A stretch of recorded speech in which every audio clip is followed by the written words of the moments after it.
Welcome back. It's week 3. I'm Matt. I'm Maddie. And we are doing Triple-2, and the new move we're doing is Wagon Wheel.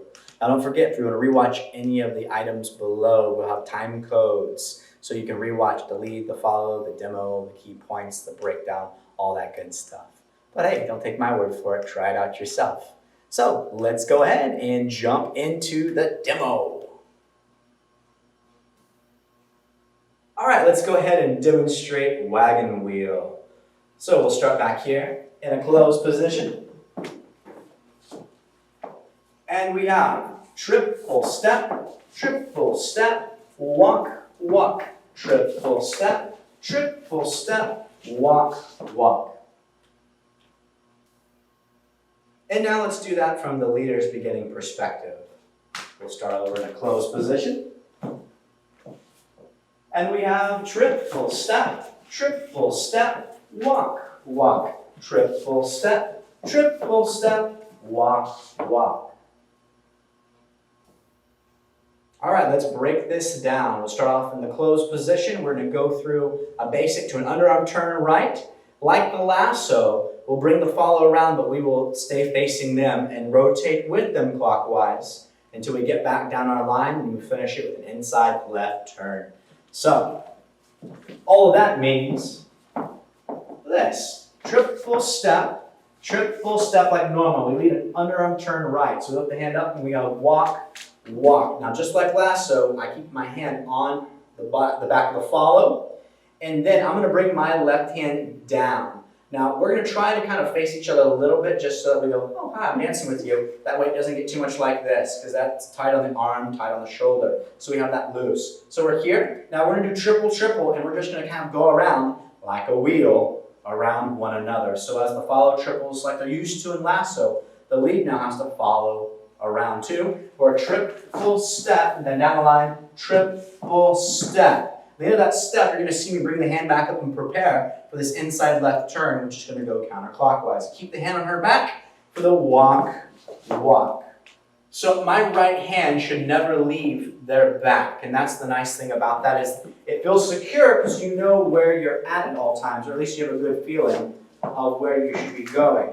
So walk, walk. Notice my hand doesn't let go for triple step, and then we fold back in for walk, walk. That makes it nice and secure. All right, leads, let's get into this footwork. We start off in a closed position. We're going to do triple step. Prep the left hand for the underarm turn. Walk, walk. Note that my hand followed from the back. And flip-flop now, the back of my hand is on their back. My triple goes down the line for triple step, turning sympathetically to face the follow. My right foot is going to go down the line. Triple step. Bring the hand up, begin the left turn, walk, walk. That's all. Okay, follows, let's go over how we're going to be doing the wagon wheel.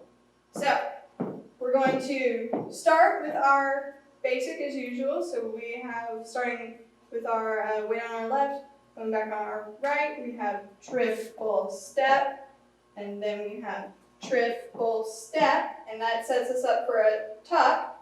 This is where we normally have walk. We're just going to keep that rotation for the next walk. All right, and then we feel our lead's hand on our back, so we know we're going to keep going around, and he'll bring our right arm down in front of him, and so then we just have triple step, leading with the right, and we lead with the left for triple step. By that time, we're going down pretty much line of dance. And then at this point, he's going to turn us the other way for our walk, and then we'll close back up for walk.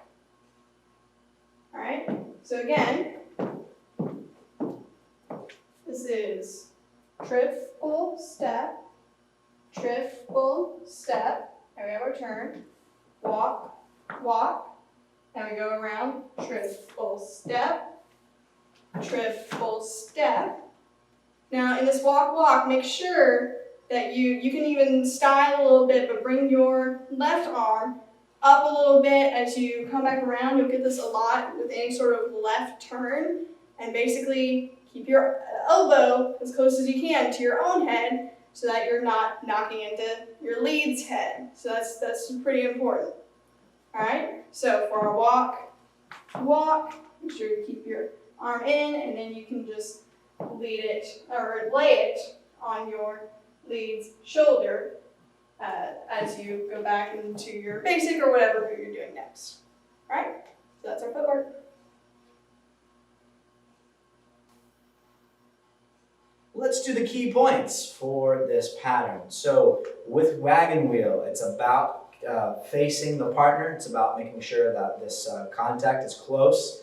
A lot of times when we get into these weird arm bar or hammerlock positions, we don't account for the biomechanic of the shoulder and the elbow. And it can be a horrible position, and it can give you bad times, and then you want to be you want to be avoiding it all the time. The follows tend to kind of stay away from leads who go into those patterns because they've either not been taught how to shape with it, or they've been around enough bad leads. So conversely, leads, we want to give a good experience on how to go into a hammerlock or an armbar position without actually it being an armbar. So let's just talk about that real briefly. So we went right into it. We have our triple step, walk, walk. So anytime you take the human arm and you create a 90-degree angle, this is the worst way for it to shape. It is not designed to bend past this. So if I bring my hand back this way, the shoulder rotates a little bit, and after that, it's as far as it's going to do comfortably. So what we immediately want to do from this position is drop down. And you'll notice it goes from a bent position. As we come down, I can't go back can't go forward from my perspective because then we're locking it out. So it needs to come towards me and down. If I keep it at my waist level, it's very comfortable for the shoulder and for the elbow joints. I can keep it at my chest height as long as I am away from the follow in terms of I'm not equal to her shoulder, because I'm not equal to her. Again, it's going to wind up that rotator cuff. So I want to make sure that the follow is on this side of me, away from me, and I've got some space in terms of we're not on the same line side by side. We need to be in front and behind. I will keep the hand towards my chest or against my chest, and that relaxes the rotator cuff and the elbow joint. And that's perfectly fine to have as we go around for a triple step, and then the next piece, triple step.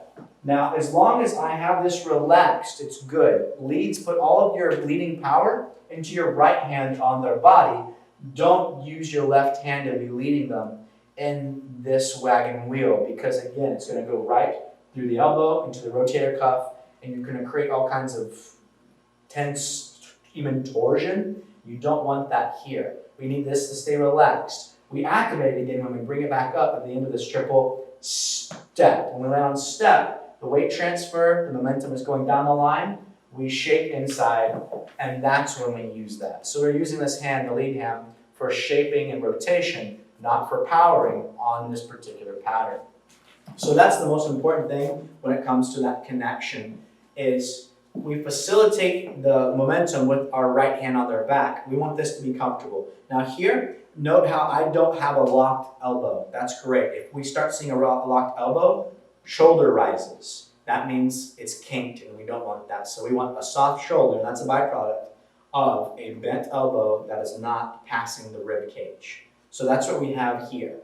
Oftentimes, you'll see me drop a hand down to make sure it's really relaxed. Or if I'm going to be turning quick or it's a faster dance, I'll keep it up, but I'll keep it in. And I'll keep an eye on the elbow and the shoulder. That way it's comfortable for the follow. That's a really important thing. That's a key point. Another thing is we don't want to be not facing each other. Now, it's already precarious of a position, but try to kind of give your shoulders a little bit of facing power towards the partner. Again, that will make the shoulder more relaxed, and that will make it easier. Now, my hand does not have to be perfectly flat against their back. In fact, I'm perfectly fine with some of my wrist coming against the rib cage, because it's contact we need. We need to have contact. So even if it's just maybe an inch above where my wrist bends, that's on the small of their back, that's all we really need to have. I can have my wrist against the rib cage, and that's enough. So it's kind of like a small hook I have here. And that's enough to power and shape and direct what I want. And then the left hand can come in for that inside turn. So that's something to think about. This is a really huge mechanic that we have in rhythm dances, not just country, but also rhythm and Latin dances. Anytime we get into a hammerlock position here, we want this to be comfortable where I'm not parallel. I want to be more of a closed facing kind of position. And I always am watching that shoulder to make sure that's comfortable for the follow. That is the most important thing I could tell you to do when you ever get these positions. That will go a long way in giving longevity to rotator cuffs. Right now, in 2020, we don't have rotator cuff replacements. We just got repairs recently, right? So don't wear those out on your partners. That's really, really, really important. It's kind of one of those things that if you aren't getting a complaint about it, you might actually be doing it well. You're not going to get a compliment going, oh, I'm really glad you're not torquing my shoulder, but they will tell you when you are. And they'll either tell you by vocally or you just won't get danced with. So they'll vote with their feet in that point. So leads, be very sensitive to that for your follows. Follows, if you've got a rough lead who throws you into these positions, not necessarily even in wagon wheel, but in this particular context, turn your shoulder, bend your elbow, and turn and face them. Relieve those pressure locks as quickly as possible. Always turn to face, and that will relieve it as much as possible. Drop the hand down a little bit, things like that. Because if you just say, you're hurting my shoulder or you're torquing my shoulder, they might not even know that they're doing it. They might not know how to fix it. They might not know what to do about it. So, yes, tell them that it hurts, but more importantly, with this here, I'm telling you how you can help and solve the problem by you yourself. You can use it to insulate it, but you can also show them, and that will go a long way too. Because if you like the person, you want to dance with them, give them a clue in that regard too, because it'll help both of you. But that's my most important key point there is the biomechanic. That has to work for you. Other than that, the pattern is just like lasso. It's all about bringing around, keeping your footwork tight. The footwork portion, when we're going around the follow, and the lead's going around the follow's going around the leader, triple step, and we have walk, walk. Now, we do rotate around one another, but it is in a linear fashion for the lead, whereas the follow does kind of feel like they're going circularly. So we're going to go down the line. So the lead's going to triple down the line for triple step. So it's kind of like a hook or a candy cane, but it's more down the line. The second triple goes down the line, triple step, if that makes sense. So I am not going in a circle and not progressing down the line. We are progressing. And I want you to see that. That's really key, and it's often missed here. So triple, triple, we have walk, walk. We're going down the line, down the line. You notice that, right? We're coming at the camera. We didn't stay put, or we're just do-si-doing around. That's huge too. Because if you start getting the concept of we can rotate around one another while traveling, then the rotation is it's a linear rotation. It's not a circular rotation, which is a weird concept at this level. But that's so important for triple-2 because it's about exchanging places as we are going down the line. It's kind of like a weave concept, but not necessarily what we call it. So get comfortable with your triples going down and then hooking around. Going down and then hooking around. And you take turns doing that, and that's how we achieve a lot of these patterns. So yeah, that's my key point on the footwork, the rotation, the biomechanic, all that good stuff. I hope it works well for you. Let's go ahead and demonstrate this at a real-time speed. That way you get a feel for what this is going to look like on the dance floor. So we'll start off with a basic or a turning basic, and then we'll execute the pattern.